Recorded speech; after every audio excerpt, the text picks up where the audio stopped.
Почитувани граѓани, почитувани медиуми. Откако им се случи фијаско на партиските протести, откако им пропадна нелегитимниот обид за собирање потписи, од ВМРО ДПМН повторно најавуваат нови обиди за референдум и блокада на реформите во образованието и дигитализација на наставниот процес. Во нашата држава, правото на покренување иницијатива за референдум е легитимно и уставно загарантирано.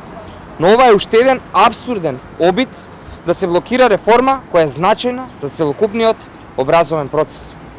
Новиот закон за учебници и други наставни дидактички материјали е целосно во согласно со европските практики, но и со времето и ерата на IT технологијата во која младите живеат. Со ова законско решение, со кое се воведува етап на дигитализација на наставниот процес, ќе се обезбеди поголема интерактивност, намалување на учењето во домашни услови, а воедно ќе се воведе и инклузивност. Имајќи предвид дека учебниците ќе бидат достапни и во аудио формат, но и на брајово писмо за учениците со оштетен вид. Истовремено, ниту еден ученик нема да остане без печатен учебник кој ќе може да го добие доколку има потреба од него. Цели 11 години ВМРО ДПМН го уништуваше образованието, ги манипулираше наставниците и професорите, а нашите ученици беа со најслаби резултати на меѓународните тестирања.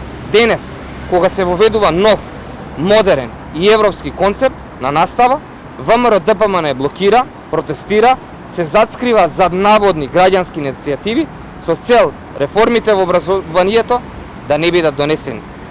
Ова е на директна штета на наставниците, на учениците и нивните родители, на штета на образованието во нашата држава.